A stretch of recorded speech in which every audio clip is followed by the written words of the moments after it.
Language acquisition क्या है? How children learn their first language.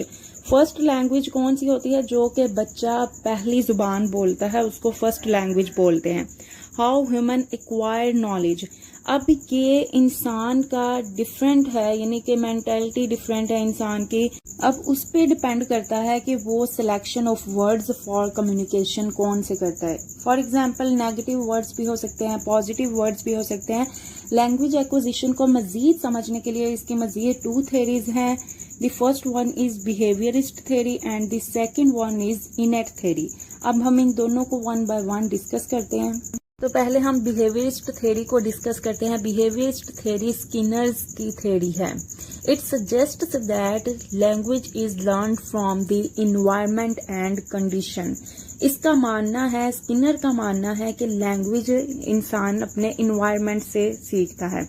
Environment से किस तरह से? लाइक उसके इर्द गिर्द जो है, अगर उर्दू बोल रहे हैं, पंजाबी बोल रहे हैं, तो बच्चा अपनी फर्स्ट लैंग्वेज उर्दू ही सीखेगा या फिर पंजाबी सीखेगा, इंग्लिश सीखेगा, इन्वायरमेंट से सीखेगा। और कंडीशनिंग का क्या मतलब है? कंडीशनिंग का मतलब है कि अगर घर में गाली गलौज हो रही है तो बच्चा वो नेगेटिव चीजें सीखेगा। और अगर बच्चे के पेरेंट्स, रिलेटिव्स, बहन भाई पोलाइट अंदाज में बात कर रहे हैं, अच्छे वर्ड्स का यूज करते हैं, एहतरामन बात करते हैं, तो बच्चा भी वैसे ही सीखेगा। तो स्किनर के मुताबिक जो है वो लैंग्वेज इन्वायरमेंट और कंडीशनिंग बेसिस लर्न होती है।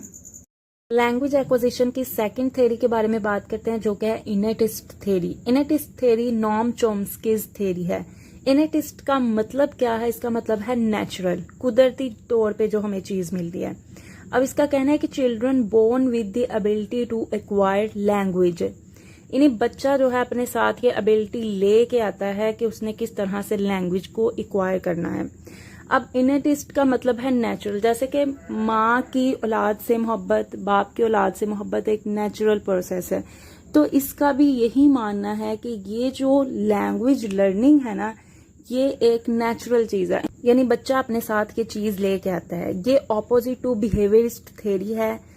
ये किस तरह से थ्योरी बनाई गई? Chomsky asked question, why do children often say things that they have never heard before. Chomsky कहता है, चॉम्स्की ने जो पिछली थ्योरी हमने पढ़ी है उसमें क्वेश्चन करता है कि बच्चे जो चीज नहीं सुनते अपने एनवायरनमेंट से वो किस तरह से फिर प्रोड्यूस करते हैं, वो किस तरह से बोलते हैं।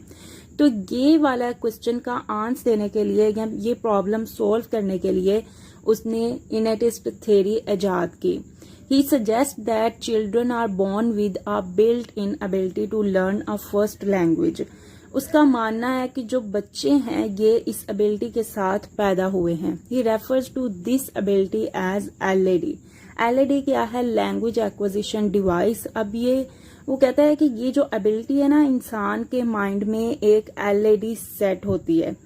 LAD कॉन्सेप्ट क्या है? ये concept enables an infant to acquire and produce knowledge.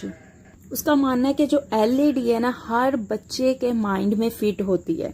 LAD एक inherent aspect of human brain है, जो कि एक प्रोग्रामिंग की तरह है with specific grammar structures common to all language. यानी ये कहता है कि ये विरासती चीज बच्चे में पाई जाती है। फॉर एग्जाम्पल, अगर जो बच्चे के माँ बाप हैं वो उर्दू बोलते हैं तो बच्चे के माइंड में उर्दू का जो भी ग्रामर है, जो भी इसकी स्ट्रक्चर है, वो बच्चे के माइंड में फिट होगी। तो इसका ये मानना है, यानी कि इनहेरेंटली उसको दी जाती है, विरासती तौर पे आती है। अगर बच्चे के माँ बाप चाइनीज बोलते हैं तो बच्चे में चाइनीज सीखने की एबिलिटी ऑलरेडी पाई जाएगी, यानी उस चाइनीज का स्ट्रक्चर, ग्रामर जो कुछ भी है वो उसके माइंड में ऑलरेडी फिट होगा। ये चॉम्स्की का मानना।